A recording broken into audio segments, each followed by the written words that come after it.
Welcome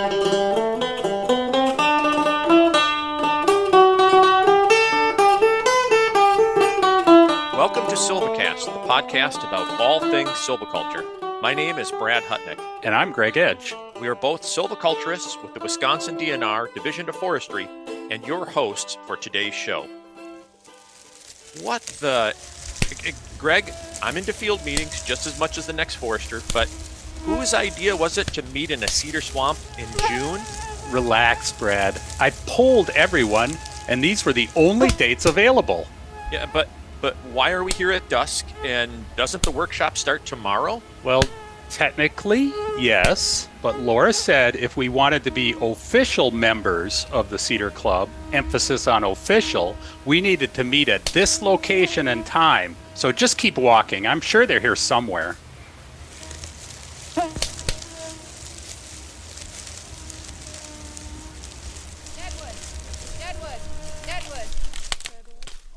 Did you hear that? I think I heard Laura. Bill Murray once said, whatever you do, always give 100% unless you're donating blood. And Greg, we are donating blood here, my friend. Time to head in. Fine. You can be a wimp about it, but if we get cut from that Cedar Club, it's on your conscience, Brad. Don't worry. Tomorrow, you and 50 of your forestry colleagues from Wisconsin and Michigan have the fantastic opportunity to speak with the Cedar Club, a group of researchers and practitioners who have been working on the ecology and management of northern white cedar for the past 23 years. And better yet, SilviCast is recording the entire event, so you can listen from the comfort of, well, not from a cedar swamp after dark. I was hoping to learn the secret handshake.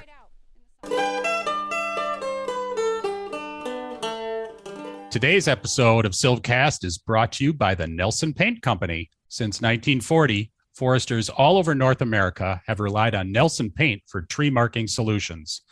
Nelson Paint manufactures paint designed to withstand the harshest weather conditions in the field, and the Nelspot tree guns have lasted the test of time. Visit nelsonpaint.com to learn more about their products. Looking for heavy-duty construction and forestry equipment? Check out McCoy Construction and Forestry, your John Deere dealer. With 16 dealerships spanning the Midwest, McCoy offers new or used construction and forestry equipment, rental, parts and service, and product support. Visit McCoyCF.com and follow them on social media to see what McCoy has to offer. Family Forest Carbon Program pays landowners to improve the health of their land and increase the long-term value of their property. The program equips landowners with resources and support to implement sustainable practices that help them reach their goals while also improving the health of their forests and our planet. To learn more about how you can access these benefits for your forests, visit familyforestcarbon.org. And now, back to the show. Yeah, come on in so we don't have to talk so loud.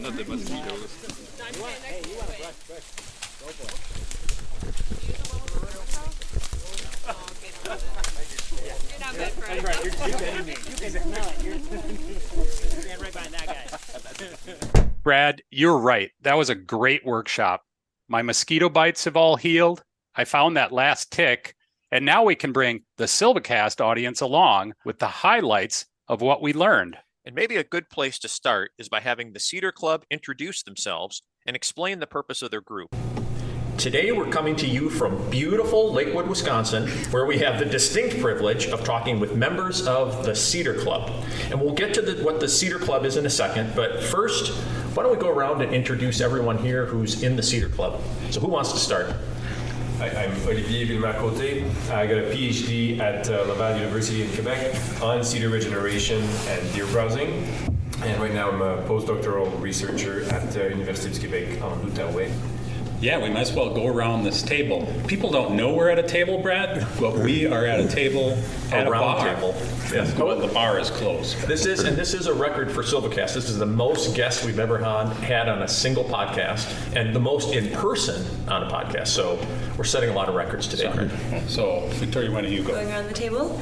I am Victoria Hunter. I'm a graduate student at Michigan Technological University, and I study cedar regeneration. My degree is in forest ecology and management. I am Jean-Claude Ruel, just retired from Laval University, where I've been professor in Silviculture for more than 30 years, and about 20 years I've been conducting research on northern white cedar. Hey everyone, I'm Laura Kenefic. I'm a research forester with the U.S. Forest Service Northern Research Station in Maine.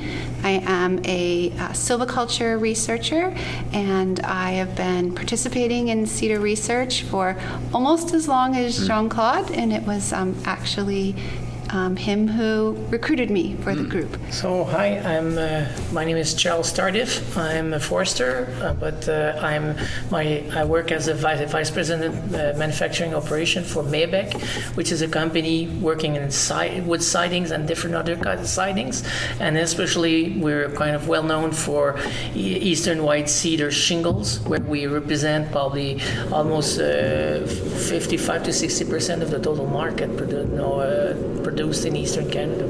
So I'm just curious, how did you guys all become known as the Cedar Club, and how did that all start? I would probably answer to that point. No, that I've been buying cedar in Ontario, Quebec, and Maine for almost 20 years when I was starting to feel that asking the different foresters I was buying wood from, what was their silviculture approach to cedar. Mm-hmm. Because after all those years, I was starting to feel that a depletion of the volume available. And that there was no statistics about it was more of a feeling.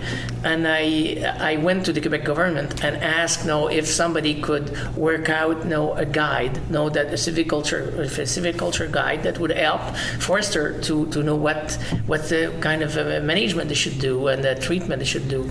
Because what they were doing, most of them, was, since cedar that we're collecting is mostly coming from as a companion tree of other species in the stand, that the forester were using the main species silviculture treatment that they were applying to cedar, and most of the time that was not the proper one to regenerate the species. So that's when I talked to the government guy, he said that's a great idea, but they say we don't have any budget to do that, so you'll have to do it by yourself.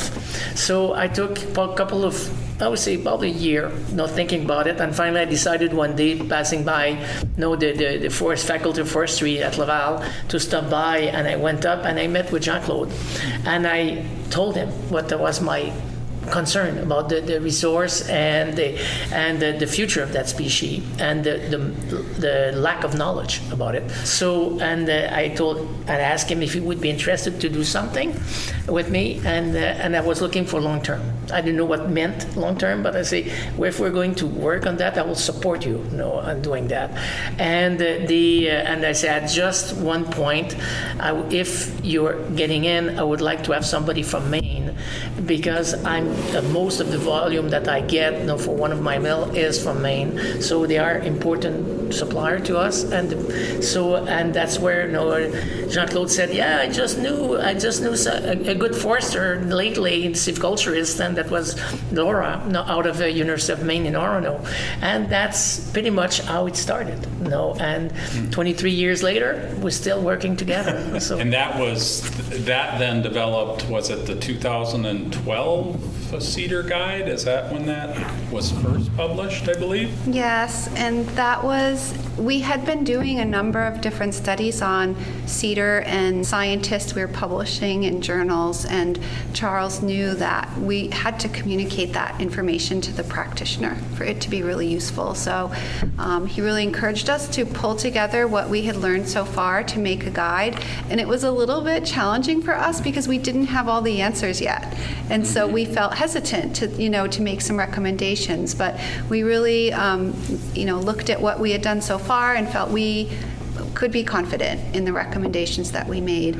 And so that was a really fun project to do. And in fact, it was published in English and in French simultaneously by the U.S. Forest Service and the Canadian Forest Service.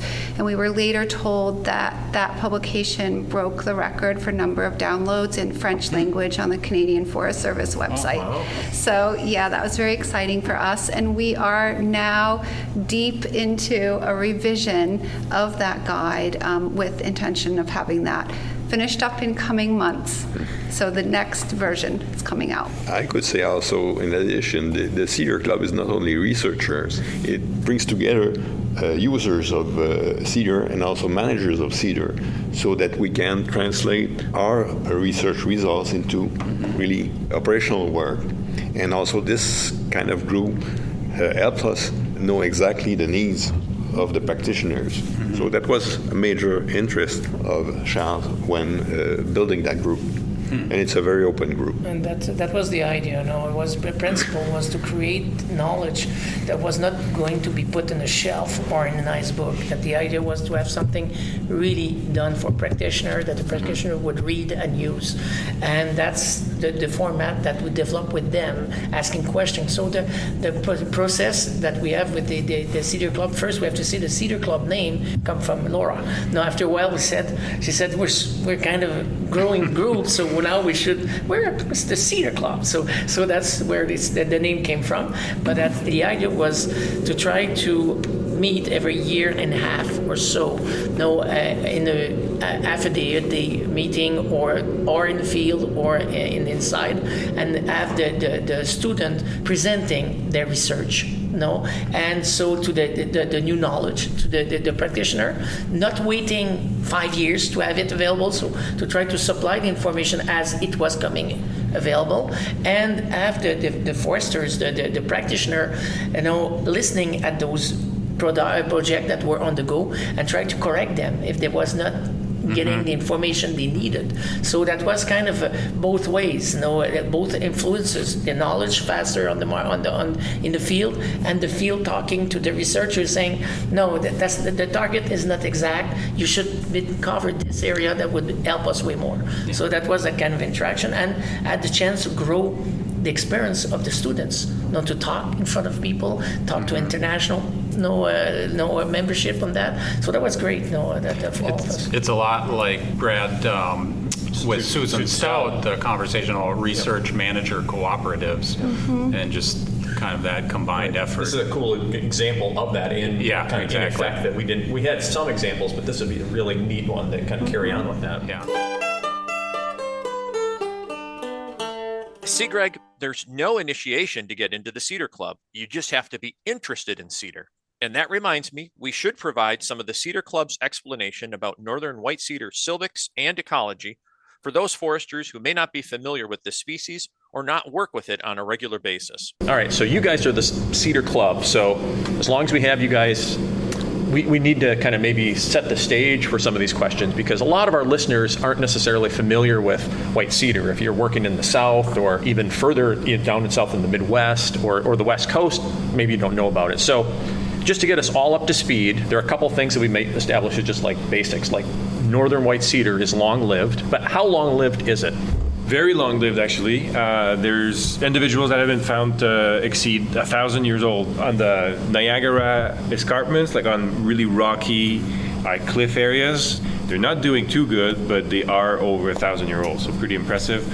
Others in northern Quebec, over 900 years old, so very, very long-lived. Even in the working forest, on commercial forest land, it's not uncommon to find cedar over 200 years old. And I can recall a specific cedar that we sampled on the mill yard in Maibec that was, I don't remember how it was, 13 inches or something.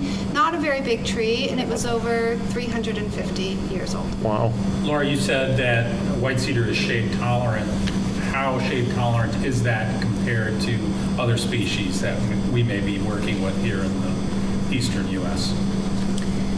Well, I think it's one of our more shade-tolerant northern conifer species. It's able to persist for a very long time in the shaded understory.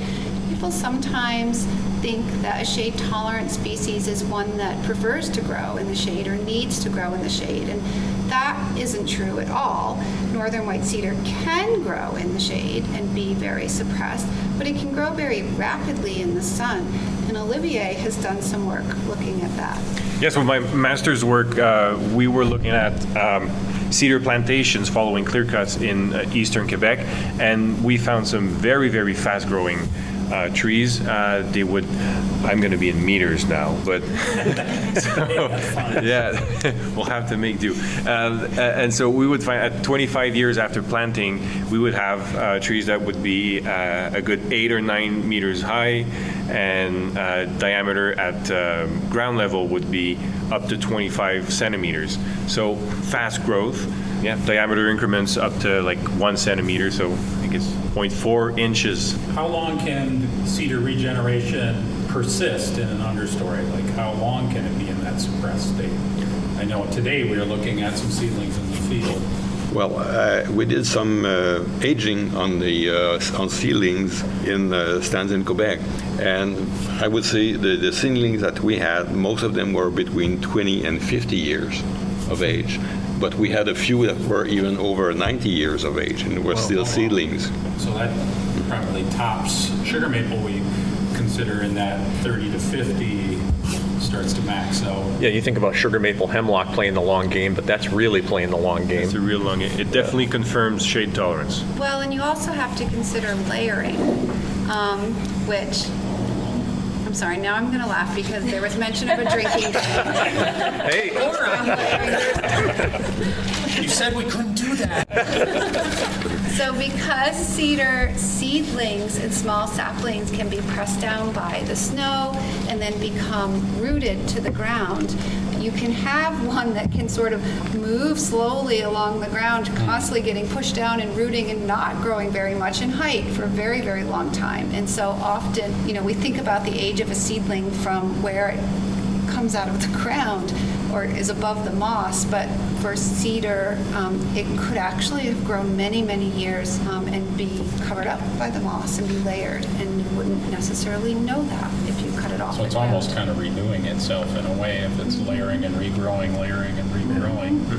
what I think is unique and what in preparation for today's conversation, it sounded like layering is really important as a regeneration strategy for white cedar, which I would have never, I mean, you hear about it, but I would have never guessed that. I feel like I got that fundamentally wrong. Yes, that's very true. And Jean-Claude also has done some research on this, but I can say from my own work, we've excavated a lot of cedar regeneration and lowland stands, and many that look like seedlings. They look like a single stem coming out of the ground. Once you dig underneath, you find that it's connected to others, and it was a seedling that got pushed down, and it grew roots to the ground. And one thing that's interesting is we often think about layering as sort of this, like a mature tree resting. I'm making hand motions. That's completely not helpful. We think of layering as a mature tree resting a branch on the ground, which then becomes rooted. That doesn't seem to be the primary mechanism with cedar. It seems to be seedlings and saplings that get pushed down to the ground and then are rooted. So that's a little different than the way we think of layering from a branch typically. Yeah. And Jean-Claude, would you like to add? Yeah, quite often we think about layering on lowlands, but that's not only occurring on lowlands. On mesic sites, you'll find also a significant amount of layering. So it's not only typical of lowlands. And that brings up kind of an issue of what kind of sites do we typically find cedar? I know we took you all to a site today that was our typical cedar swamp lowland, but does cedar occur in mixed stands, or how do we find this across its range? I think there's a lot of variation. The stands that I've been studying included quite often yellow birch, red spruce, white spruce, hemlock. So mixed stands, balsam fir also. In eastern Quebec, you have a lot of stands that have balsam fir and cedar. Cedar's really interesting in that it occurs both as a companion species in mixed stands on uplands, but also in near pure stands on lowlands, and that would include swamps and seeps, where seeps are stands where there's moving groundwater, often at the toe of a slope, and then we see them on old field stands on uplands, and mixed with yellow birch and other species, as Jean-Claude mentioned. And then we see cedar on cliff faces and summits, and so it has a very wide distribution in terms of habitat. Yeah, I've seen it growing in old quarry sites. Yeah. Like, it doesn't seem right for cedar, but Or often on forest roadside, on the side of forest road, where it's not really like good substrate for most trees, but you'll get a ton of little cedar seedlings wherever there's not too many deer anyways. and is that the seed bed that's created there? Is that like a mineral seed bed? Would that be appropriate for cedar? Yes. In fact, when you look at where cedar is establishing, deadwood is a favorite substrate. And if you can provide mineral soil, it's also a good substrate. We have a colleague who was an early member of the Cedar Club, Jean-Martin Lucier from the Canadian Forest Service. And sometimes when we do workshops, he would encourage participants to do the twist, because exposing the mineral soil by scarification, disrupting the litter layer, is thought to be beneficial for cedar. And so he would have all the foresters doing the twist before we left our field. Brad, it's hard to have a discussion with field foresters about white cedar silviculture without having one topic always surface. Deer. Yes, of course, deer. And in this following segment, the Cedar Club discusses this somewhat unique relationship between white-tailed deer and northern white cedar. On the one hand, cedar is really important habitat for deer, but on the other, deer present significant challenges to cedar recruitment. Let's hear what the club has to say. So you mentioned a drinking game earlier, and I suppose the real word, Greg, that we should have used for, if we were going to have a drinking game as a part of SilviCast, it probably should be deer, because every episode we mention deer. And we've been talking about regeneration, and we get seed beds and everything, but we always have that bugaboo about deer. So is deer a problem across the range for northern white cedar, or is it sporadic? What's your impression? Well, the northern range of deer is pretty much the northern range of cedar. So the short answer is yes, but then there's a massive gradient in deer densities and deer browsing pressure throughout that range. So in our parts in Quebec, deer browsing pressure is much, much lower than it would be in most of the states. Yeah, so lots of variation. And in areas where browsing pressure is very, very high, then you're going to have some massive problems, and it's often going to be nearly systematic, where every cedar seedling can be browsed. But in our parts, it's going to be a little bit more sporadic, and it's going to be focused more on winter yarding areas, where deer will aggregate over the winter to have good cover and good food, and try to survive the harsh winters. Cedar is a really important species for white-tailed deer, both because it provides that winter habitat by protecting them from the cold temperatures and the wind, but mostly reducing snow depth, so they don't have to expend so much energy to move through the stand. And it's also a very important browse species for deer. And during the winter, when other things aren't available, northern white cedar can be really critical for helping the deer to make it. That is a fundamental problem for any species that's growing slowly, kind of persisting in deer range for deer heights for a long period of time. That's just a recipe for disaster. Absolutely. Yeah. Yep. And so that's why we're seeing now range-wide, we see it throughout the Northeast, and I know you do here in the Lake States, widespread recruitment failures of northern white cedar. We often talk about regeneration failure, but it isn't a regeneration failure per se, because the species can regenerate. But then it gets eaten by deer and is unable to recruit or grow to larger sizes and ultimately become a full-size tree. And that can happen regardless of if the deer browsing is recurrent every single year, or if it's just the 1 year where you get it can be 1 year, one deer who really likes cedar, and the whole stand or pocket of the stand can be, the cedar regeneration is going to be completely removed. So, only one single event can have drastic consequences. Yeah. Well, I was going to add that we're currently involved in a project with some folks in Michigan in the Department of Natural Resources, and Victoria, who's with us today, has been working on that, and she has been visiting a lot of cedar stands in the field. I think you went to over 100, is that right? We did, yeah. We visited 128 cedar swamps. These were sites that had a harvest history. And we also went and visited nearly 50 unharvested cedar swamps that did not have a harvest history. And one of the things you were looking at was deer impacts on those sites. And what were you seeing when you were out there? So we were finding that if we could observe a browse line on site, if there was an observable browse line, then cedar recruitment was nearly non-existent. We weren't finding cedar saplings present if there was an observed browse line. Yeah. So I think that's going to be a major question for foresters. Is deer the main cause of cedar's inability to regenerate across its range, or does it have other issues that are impacting that regeneration? Yeah, but I would say tends to be the main cause, but it's very easy to blame deer for everything. Right? Mm-hmm. It's very easy to say that deer are the issue when there are other issues, and some of them are because of what silviculturalists do, like the silvicultural decisions we do. So there is definitely a large part that's due to deer, but there's other things. There's the substrate availability, there's canopy openings, there's rotation lengths. All of these kinds of things can play their roles. I agree with what Olivier said, but I think I would refine that a little further, and I would say in some cases it's because of a lack of silviculture that we have these problems. I think sometimes we forget that we need to be managing a species for what is to come next instead of what we can take to the mill. And often with cedar, unfortunately, because there hasn't historically been really good guidance about appropriate silvicultural practices, there's been a tendency to just harvest cedar. And if we don't do that in a way that's thoughtful about maintaining the right amount of light, the right amount of seed and moisture, then even without deer, I think that we would have problems regenerating and recruiting cedar.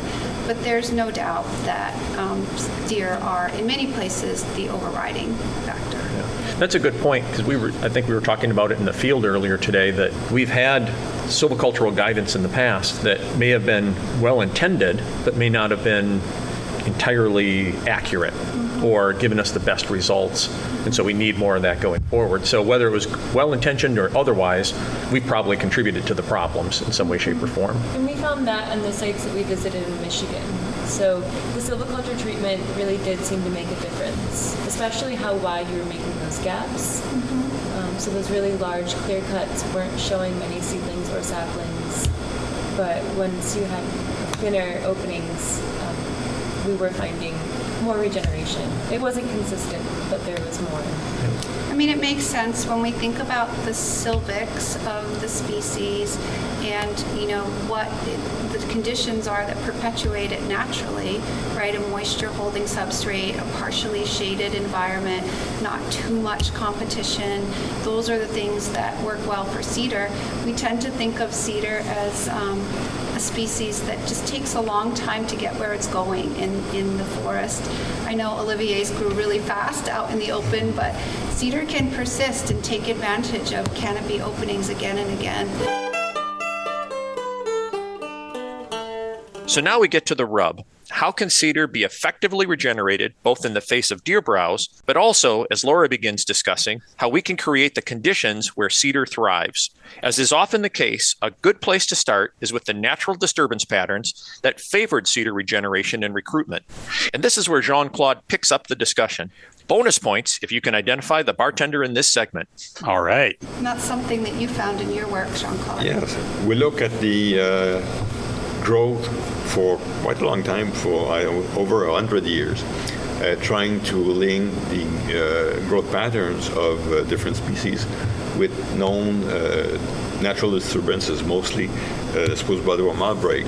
And what we found is that cedar normally was able to survive a number of suppression and release periods before it could reach the main canopy. So we stayed as there with a slow growth, and then there's a canopy opening. The response of seedling and sapling is quite good and can last quite long also. And then it's suppressed again, and then another outbreak or another disturbance occurs, and the pattern starts again until it is able to reach within the main canopy. Jean-Claude, what would have been those natural disturbance patterns? Would it have been mostly wind disturbance? In our case, we're still working to have a better view on that, but it looks like it is mostly the spruce bollworm outbreak because balsafir was present in these stands. So we know that we've been able to identify some. Sorry, don't mean to interrupt. Are you guys going to be a little while yet? Or? Yep, probably. Is that okay? Okay, that's fine. I just was, I'm getting out, but if you just make sure that door's locked. Yeah, I told him at the bar we'd let him know when we were done. Okay, thank you. Thanks. Yep. So most of the natural disturbances that we had are probably spruce bollworm outbreaks. We know during that period there were 3 main outbreaks. One was of lower severity, but for the 2 others we see clear responses for yellow birch and also for cedar. So very strong responses. That's for natural disturbances. And we also looked at growth response after partial cutting, and they were able to respond quite well. In many cases, the growth remained over the previous growth for 20 to 30 years. And I would add, the spruce budworm outbreak, that's an insect pest that's affecting a companion species of cedar. There aren't many pests that affect cedar. There is the arborvitae leaf miner, but it tends not to cause widespread mortality. So in the absence of a spruce budworm outbreak, I think probably individual tree mortality from senescence or wind throw, small gaps would really be the norm in unmanaged cedar stands. I'll channel our friend Jed for a second. I know what you're going to ask. Historically, fire was fairly common in these landscapes. Would it have played a role in cedar, with cedar? There's a lot of debate about that topic right now, and our colleague Rod Chibner, who is a Lake States member of the Cedar Club, has done some work looking at the peat in cedar swamps, and he'll pull up these amazing cores that have fragments of wood in them that are thousands of years old, and they have not found any sign of charcoal in there. So as far as fire is concerned in cedar-dominated ecosystems, if fire is occurring, it's not occurring at an intensity that is great enough to leave a record in the peat that is sampled. However, I know that there are different methodologies out there, and there's been Jed's work has shown a more frequent fire interval, and I think maybe we can say that we don't know the final answer on that yet. I think that observation and other studies have indicated that fire can be quite lethal to northern white cedar, so we're certainly not in a place where we would be recommending prescribed fire for that species, but whether fire sometimes has occurred there, I think that it's not crazy that would happen. I don't think it's an important and frequent natural disturbance agent in the cedar stands that we are working in. And when you look at the silvics of cedar, there's not many characteristics that make it very Fire adapted. Yeah, fire adapted. Like it's got very thin bark. Regeneration grows really slowly. It's not a early successional species. It's not a very good competitor. So there's a lot of things that point towards it not being a good competitor following fire. Now it doesn't mean that it can't be positive, but it's not what we've observed in most cases. Mm-hmm. So kind of thinking about all of these characteristics of regeneration that we were talking about, we've talked about kind of its ability to tolerate shade, its ability to persist in that understory, the fact that it likes maybe both deadwood substrates but also bare mineral soil substrates, and it has this layering, Brad, ability. So putting all of those things together, if a forester is trying to regenerate a stand, like what types of practices do we see being the most successful? In fact, the work I did started with a study where we compared an uncut control, 25% basal area removal, 50% basal area removal, and gaps that were a little over 600 square meters. So the best establishment occurred within the 25 and 50% basal area removal. It was higher than within the uncut control, and much higher than within the gap. But we also planted some cedar there to see what were the best growing conditions once the seedlings were established, and those were in gaps. So the more light, once the seedling is established, it will benefit from more light. So these conditions then were more present within the gap. So you should favor establishing the regeneration within some shade under a partial canopy, and then once they're established, then you could promote their growth and release them. But then it has to be balanced also with competition, because the more you open the canopy, the more faster growing competition is going to come. So it just underlines the importance of your regeneration, your cedar regeneration being well established before you allow for more diverse and fast growing competition. And what do we mean by well established? It depends if deer is present. Yeah. So if deer is there, I would say that a well-established cedar would be above the browsing line. So depending on snowpack, that would mean anywhere between 2.2 meters to 3 meters. So once you've reached that point, you're safe, you're good to go. If deer is not a big issue, then I would say much lower cedars are well established. Say 20 centimeters would be a pretty well established cedar seedling. Well, and I think we can also take some lessons from what we see in unmanaged stands. My colleague Sean Fravor at the University of Maine has been doing research in old growth cedar forests and looking at reconstructing rates of canopy disturbance and the development of the trees over time. And what he's found is that in old growth cedar stands, there is a canopy disturbance rate of about 0.5% per year. So very low, and on the high end, 2.5% per year.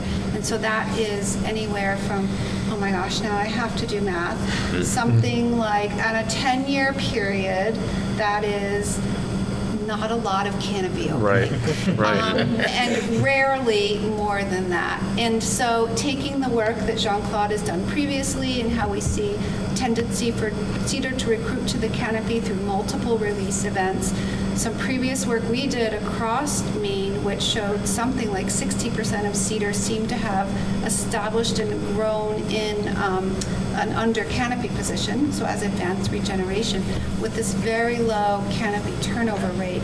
It does suggest that this idea of partial harvesting, some form of multi-aged management or a variant of shelterwood would have a good chance of being successful in the absence of excessive deer browsing. A lot of our guidance in the past has talked about even age systems in order to work with that. So this would be a fundamental change, suggesting that no, maybe we should really be approaching these irregular, multi-aged kind of conditions and using that. I think that's kind of important. Yeah, I think that is an important distinction to make. And in Victoria's work, she's found that the width of strips can be really important. So, you mentioned the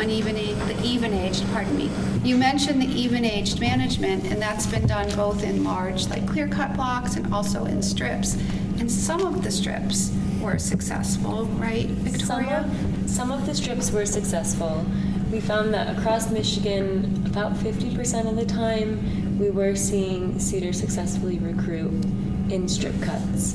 Now that was by far the best prescription that we sampled, although I will caveat that with we were really only sampling these even age management prescriptions. So we weren't finding very many irregular shelter woods, which is now the prescription that a lot of folks are starting to recommend in the sites. We were finding a lot of clear cut with residuals, strip cuts, large patch cuts. And so across those even age management regimes, we were finding that the thinner strip cuts were doing better. So I think that's interesting because within strip cuts, it matters how wide the strip is. And so the success you were seeing, though not assured, was in the narrower strip cuts, which were closer to a tree height. Correct. Right. Yeah, these were about a tree height wide. You know, I think if you're doing a strip, particularly if you don't have established advanced regeneration and you're relying on regeneration from seed, that's risky, right? You might or might not get it. And if you are releasing advanced regeneration, you already have something there to work with. And that's one of the things that Jean-Claude always emphasizes when we do these workshops, is to work with what you have. That's really important with cedar because of the uncertainty of reliable regeneration. And it is such a poor competitor. You know, disturbance could create good substrate for cedar, but it also creates good substrate for a lot of other things. And I was talking about that 3-meter height at which you're outside the reach of browsing. Well, for cedar, it can take anywhere between 10 years for the best case scenario, all the way up to over 70 years and 100 years and even more.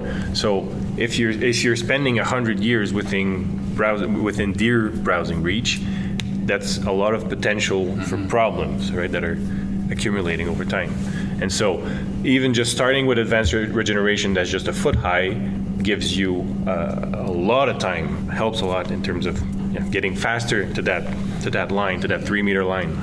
But what I'm hearing, both Victoria and those, you said that narrower strip Correct. shelter woods or strip clear cuts, depending on how you want to We divide often them. were finding that those strips that were placed in the landscape, they weren't even a true even age management. So those strips were placed, 50 years ago, and they didn't go in and return and remove the leaf strips. So typically the leaf strips were left. And so they were just placing these one-time strips. And so that actually made a really nice opportunity for research because the leaf strips continue to be dominated by cedar. Correct. And the strips that were harvested often are not. Could you plant into those strips in situations like that, knowing they do well in slightly more open conditions? You can. Yeah, we're actually trying that with some restoration projects right now, where we've gone into strip cuts that were done about 50 years ago, and regeneration failed. We're working in alder sites where alder came in and really dominated the site. So we're removing the alder and then planting cedar, and we just did that this spring. So we're going to follow that and see how successful those planted cedar are. Yeah, we found that finding suitable planting sites is difficult, especially on those really wet soils. You need to look for the higher microsites, but not too high. We've had a really hot, dry spring, and so we are worried that those planted cedar might have had a hard time. Yeah. But So Victoria brings something up that's actually really important that I think not everyone knows, and that is that although we tend to find cedar on wet sites, cedar cannot stand to be inundated for very long periods of time. So sites that have moving groundwater that is rich in oxygen and a seasonally high water table are suitable for cedar, but sites that have persistently high water are not good sites for them. And so the way that cedar persists on those sites is that they're growing on these small mounds that are made up of decomposed deadwood or the roots of other trees. And after you've done a strip clear cut of the cedar and you removed that from the site, over time that microtopography can break down and the soils can change as well. And that can create a substrate or a topographic condition that's not as favorable for cedar as it was when the cedar were there. So it becomes an extra impediment to restoration. yeah, so now we're struggling that with restoration. 50 years later, there's not many deadwood sites that are suitable Yeah. for planting. Well, there's something we've been talking about, just lowland cedar, but that's good to know that the cedar grows really well in other conditions also, and mostly probably where we're in transition between lowland and high and upland. Where the seepage is kind of we have fast water. That's probably where it grows really well, and we also find that as much as it's a companion tree with spruce and fir stands, that is also a companion tree with yellow cedar, yellow birch. Yellow birch, and it does really well with Maibec soil, with soil with. So kind of that transition yellow birch phase between the lowlands and the uplands. Yes, that's a prime, and we get a nice quality. We also find in those upland stands or mixed stands small pockets of cedar, and one of the recommendations from our previous guide was to identify those when you're managing. We call those micro stands, and you would treat that micro stand in a way that is beneficial for cedar and which might be different than the silviculture you do in the rest of the stand for, say, yellow birch or other companion species. And that's a major thing when you're thinking about cedar, because it lives very long, it grows very slowly, it's a shade tolerant, and all of its companion species, they tend to be much faster growing. So when you're thinking about rotations and you're thinking about your silvicultural prescription over time, you really need to shift your mindset to another completely different time frame if you really want to promote cedar. That can be cut. So just let me summarize and tell me if I'm off base, but the message I'm getting is kind of slow and patient is really the strategy with cedar. And so if you're looking at these regeneration methods, it's slowly disturbing maybe that light level and that substrate, and then giving that enough time to establish and then slowly releasing that, which is, as you said, different than maybe a lot of the other even mid-successional species that we're looking at, that you can move those things along a lot faster. So does that sound right? It's right, but it doesn't mean that we can't accelerate things, though, because we don't want people to think that cedar's we can only manage cedar if we're going really slow and waiting 200 years for, we can still accelerate things through our management. So that would be release after establishment. Cedar also can do well planted in an relatively open condition. I mean, you had plantations for your dissertation work, Olivier, didn't you? Yeah, so I talked earlier about plantations we had for my master. They were after clear cut, so in full sun conditions. They were doing really well, but they had no competition. Then I also did a plantation from in my PhD where we compared two light level. We had full sun conditions and we had partial shade, where about 50% shade conditions, so comparable to the prescription that we're suggesting, right? And in that 50% shaded conditions, they were growing much faster. So those were, of course, those were really good growing conditions. But we would get like 50, 70 centimeter height growth within a year. So when you go back to trying to get over that browse line, that's pretty quick. Mm-hmm. So that means that in the right condition, if you say you do some infill planting with the proper canopy opening, and at the same time you have a dip in the deer population because of more hunting pressure, because of a harsher winter or something like that, and if you can go at that time, well, maybe you're only going to need 5 or 10 years to actually recruit some cedar.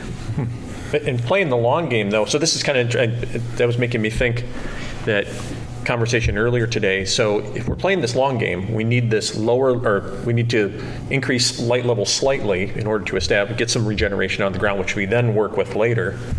That when we're working in these stands, we tend to separate tending operations or intermediate treatments and natural regeneration.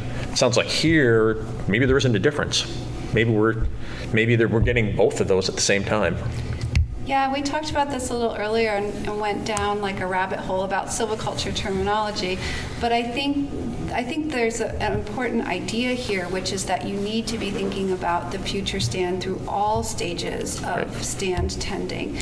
But in this specific case, I think that cedar, like some of the other very shade-tolerant species, has the potential to establish in the partially shaded understory when you're doing a thinning. So even if your primary objective is to, capture mortality or free up the better trees in the main canopy, if you're increasing sunlight to the forest floor, you could be establishing some regeneration in advance of a later shelterwood sequence. And so I think cedar is a good example of a species where you could regard your thinning also as sort of the first step in a multi-stage shelterwood. Okay. So to put that into silvicultural regeneration method terminology. Oh boy, here we go. Okay. Well, I'm just trying to clarify it in my own mind. So maybe during that tending phase, you call it a thinning, and you're thinning to release crowns and similar things to what we're doing. But you also have in the back of the mind that you are starting to prep that site for regeneration and possibly getting some regeneration on the ground.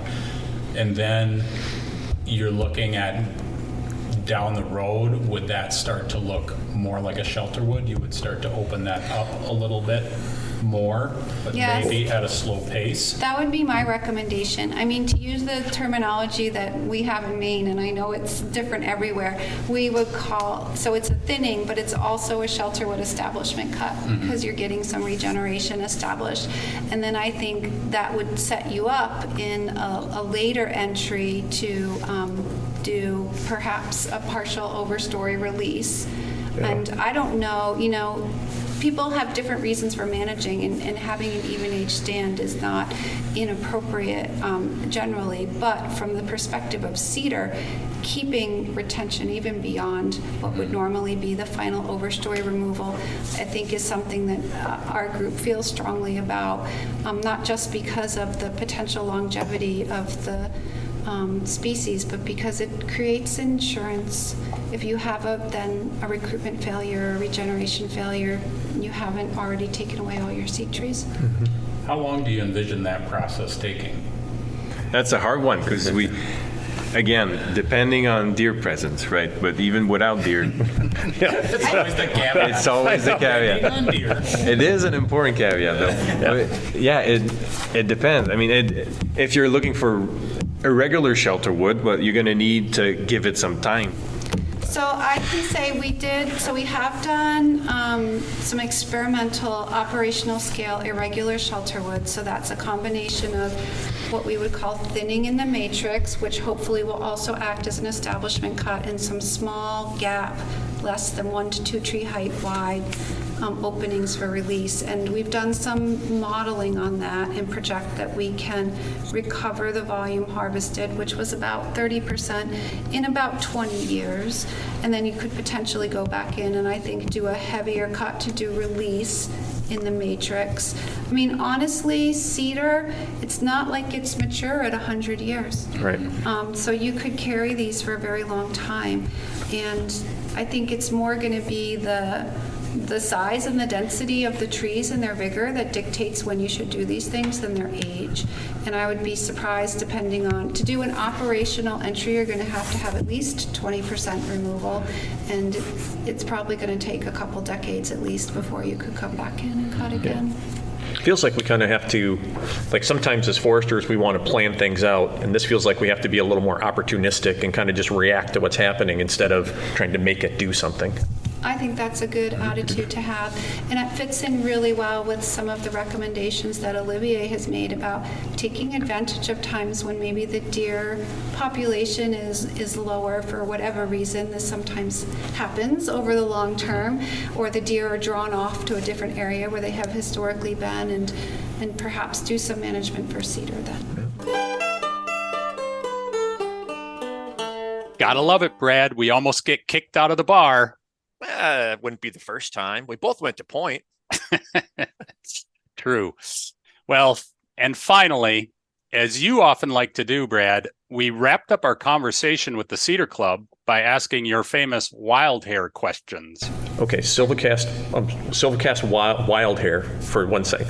So I was really surprised in prepping for this to learn that you can. What's you a can wild hair, Brad? it's a silvicultural term, Greg. We'll have to look it up later. Explain it to me later. Okay. So I was really surprised to learn that you can take cuttings of cedar, and in the nursery trade, that's what they do. They basically start them from cuttings.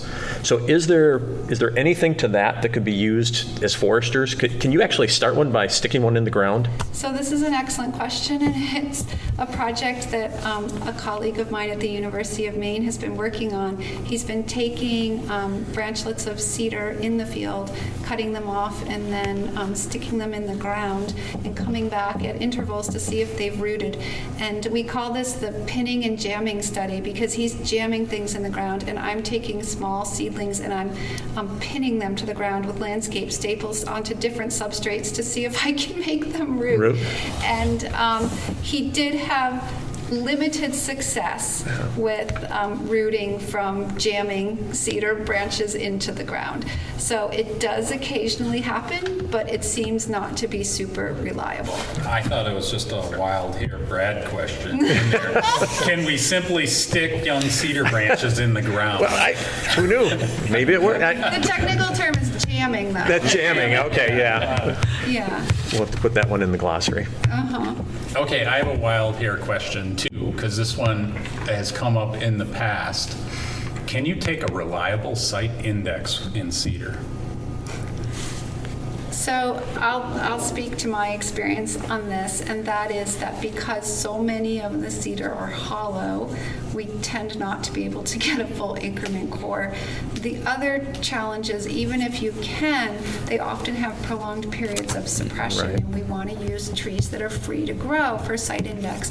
Now, there is a workaround that my colleague Bob Seymour, who's retired professor of silviculture in Maine, came up with, and that is, if you have periods during the growth of the tree that are free to grow, you can measure those rings and then interpolate them over the suppressed period. So say if it wasn't suppressed then, it would have been this many years. And you can basically come up with an adjusted age then that you can use for site index. I don't know any other way to do it. But we look at that site index with a big grain of salt going, I don't know. I think what I would do in a situation like that is if you could get site index from a companion species in the stand, there are some ways where you can use site index for something else. And cross. Yep, that's probably the best workaround. And Greg, I know we've just come out with, in the last couple of years, a wetland forest habitat type classification system, which might be another way to qualify productivity potential, but we're still in our infancy with, we know what it is, but we don't know what the implications of that are for a lot of species. So it's interesting that you mention wetlands, because I will admit, as a forester, that I didn't at first get that what we call cedar lowlands are in fact many times what aquatic ecologists call forested wetlands, but they are in fact the same thing. Possibly I'm the only one that didn't know that. Yeah. No. Well, we've also found, speaking of things that people didn't know, it turns out that a lot of cedar stands are full of clams. Clams? Clams. This is real. Wow. I know. Like mussel clams? They're called fingernail clams. Okay. And they're really tiny. They're called pea clams or fingernail clams because they're similar in size to your fingernail. And they're freshwater, and they are often found in vernal pools, and they're quite extensive in many cedar forested wetlands. Is that across the range that you have those, or? I'm not sure. This is something that some of my colleagues from the USGS over in Maine have been looking at, and I mentioned it to our colleague Rod Chimner yesterday, and he wasn't at all surprised by this because he's a different kind of scientist than I am. I'm a forester. I didn't know that there were clams in cedar stands. Yeah, we're always looking at the trees. Yeah, so I've now been given permission by the aquatic ecologist to call lowland cedar stands forested clam flax. Laura, you mentioned this when we started this conversation, but all of you in the Cedar Club are working on an updated version of this guide, and I assume maybe with a little more detail, it sounds like, in terms of the silviculture of the species. Absolutely.